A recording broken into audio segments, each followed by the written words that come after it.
తెలంగాణలో చేపల వాడకాన్ని పెంచే విధంగా రేవంత్ సర్కార్ నిర్ణయాలు తీసుకుంటుంది.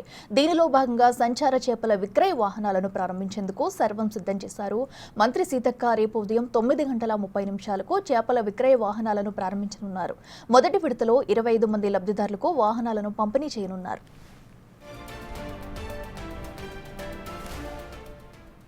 సెర్ప్ ద్వారా స్వయం సహాయక బృందాలకు ఈ చేపల విక్రయ వాహనాలను అందజేయనున్నారు.